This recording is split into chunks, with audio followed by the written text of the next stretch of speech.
paz. Maravilha, louvado seja Deus por isso.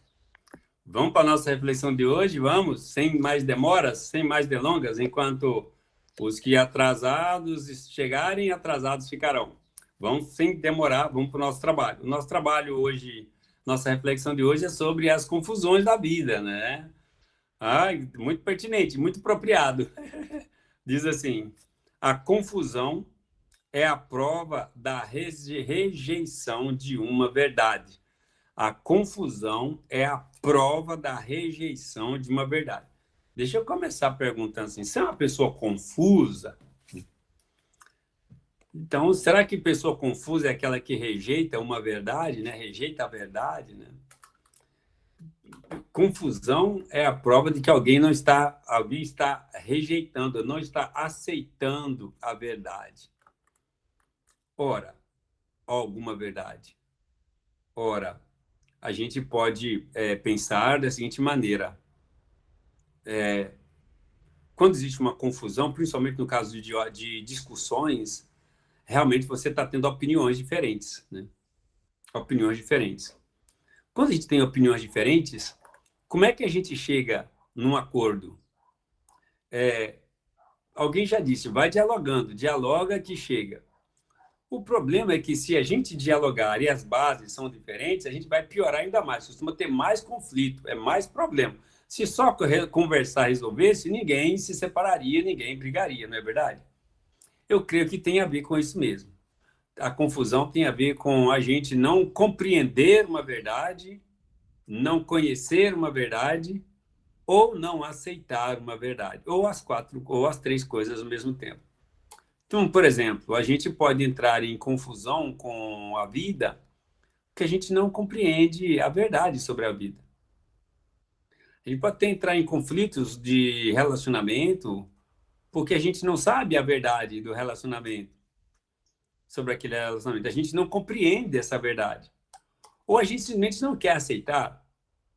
Por exemplo, todo relacionamento existem papéis. E papéis precisam ser cumpridos, né? Por exemplo, eu vou citar o caso de mãe que não quer ser mãe, né? A mãe não quer ser mãe. Ora, se a mãe não quer ser mãe, ela está rejeitando uma verdade. O papel, ela tornou-se mãe.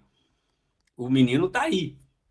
Então, ela não pode doar o menino, não pode desfazer do menino, não pode se livrar do menino. Ela vai ter que exercer a maternidade, como ela souber. Então, não dá para a gente fugir da verdade. Não dá para a gente se enganar sobre a verdade. Por exemplo, você é casado e quer viver uma vida de solteiro. Você está enganado em termos de relação. Você está com confusão sobre a verdade. Não é? A verdade é a vida de casado, é uma vida de solteiro, é outro tipo. Então, você precisa se organizar. Acho que a confusão na nossa mente, a confusão na nossa cabeça e a confusão nas relações está relacionado com a verdade. Seja o desconhecimento da verdade, seja o não entendimento da verdade, ou seja o desprezo pela verdade. E como a gente pode melhorar isso? Bom, você chega numa empresa para trabalhar. Bom, a primeira coisa que você precisa e deveria fazer era conhecer os processos da empresa, né? Como é que funciona aquilo ali.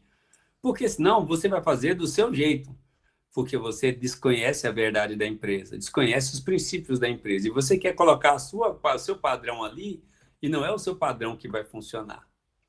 Às vezes, conhecer a verdade é saber qual que é o padrão da situação. Qual que é o padrão da empresa que você está vivendo? Qual que é o padrão que você está criando seus filhos? Aí você vai discutir com seus filhos vão discutir com você, porque não tem padrão, né? Não tem uma verdade estabelecida ali. No relacionamento, qual é a verdade estabelecida, né? Quais são os papéis, né? Como é que funciona isso? Então, realmente, a gente vai perceber que faz sentido a frase do dia. A confusão é a prova de que alguém está rejeitando a verdade. Alguém está rejeitando uma verdade. A verdade está ali.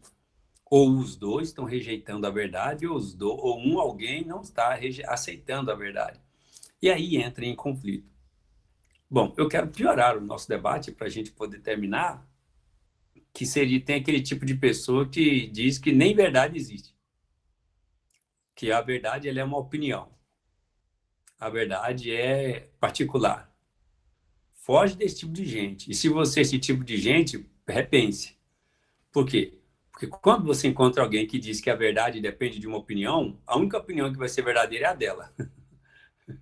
A pessoa que diz, não, a verdade depende de cada um. Então, ela, tá dizendo, ela vai dizer para você que, para ela, a verdade dela é ela. E se você entrar no relacionamento com alguém que a verdade dela é ela, e ela entende assim, aí você ou você vai ter que se submeter ou vai ter que compreender. Veja, não é a mesma coisa quando a gente diz que a palavra de Deus nos ensina sobre relacionamento, por exemplo. Relacionamento tem papéis. Não é a verdade de um sobre o outro, são os relacionados, são os papéis. Numa empresa não adianta a pessoa que acha que ela é dona da verdade ir para uma empresa e querer impor a verdade dela, não é verdade? Então, vai criar confusão. Então, eu poderia dizer para nós, gente, para de arrumar confusão, vamos parar de arrumar confusão. Vamos parar de arrumar problema. Vamos parar de arrumar problema. E você pode perguntar, mas como eu faço para parar de arrumar problema? Primeira lição. Procure compreender qual é a verdade da situação. Procure primeiro conhecer a verdade da situação. Qual que é o acordo que vocês fizeram? Qual é o contrato?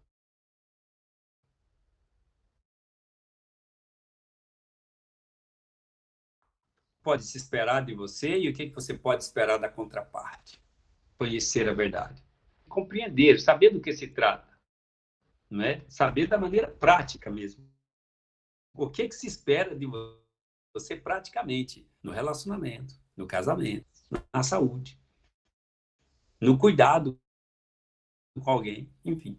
Então, não basta você conhecer a verdade, você tem que compreender a verdade do que se espera de você. Talvez muitos conflitos seriam solucionados se as pessoas compreendessem o que se espera delas, né? E elas oferecerem, já que elas querem aquela vida ali. E a terceira coisa é não rejeite a verdade, não abra mão da verdade, não despreze a verdade. Por isso que eu gosto de dizer que a pauta são as escrituras. Tem sido cada vez mais difícil a gente conversar com as pessoas sobre as escrituras, sabe? O Senhor me livrou de todas as tribulações. Então, o texto é isso. A gente fechou dizendo que, então pare de arrumar confusão. A palavra de Deus está aí para te ajudar a resolver os problemas, a ajustar os problemas e parar de entrar em crises, criar confusão. A palavra de Deus está aí para você compreender papéis. Para de achar que vamos parar de achar que a gente sabe. Vamos aprender. Deixar a Bíblia nos ensinar. E vamos louvar o Senhor porque nos livrou de todas as tribulações e nos livrará de todas as tribulações. Eu creio que Deus vai nos livrar de todas as tribulações. Vamos orar. Senhor, obrigado por esta reflexão mais uma vez. Obrigado pelas tuas bênçãos e pela tua bondade. Nós estamos aqui para tentar aprender mesmo, Senhor. Aprender a viver, aprender a relacionar, porque às vezes a gente está construindo o contrário do que a gente quer construir. A gente começa construindo uma casa e no final está construindo, seu Deus, uma cabana. Nós possamos aprender, Senhor. Aprender e viver. Nós temos que aprender isso, Senhor. Para a gente parar de criar ruínas, parar de criar conflitos, parar de criar confusão. Compreender os papéis, compreender as dinâmicas, compreender o que se espera, alinhar expectativas.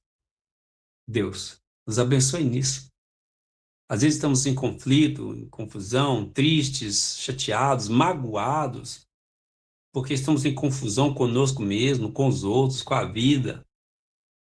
Cuida de nós, purifica-nos, ajusta o nosso interior, equilibra o nosso interior e cuide de nós, em nome de Jesus. Amém. Pai nosso que está no céu, santificado seja o teu nome, venha a nós o teu reino, seja feita a tua vontade, assim na terra como no céu. O pão nosso de cada dia dá-nos hoje, perdoa as nossas dívidas, assim como nós perdoamos os nossos devedores. Não nos deixes cair em tentação, mas livra-nos do mal, pois teu é o reino, o poder e a glória para sempre. Amém. Que Deus te abençoe, bom dia e pare de arrumar confusão. Até mais e tchau. Amém.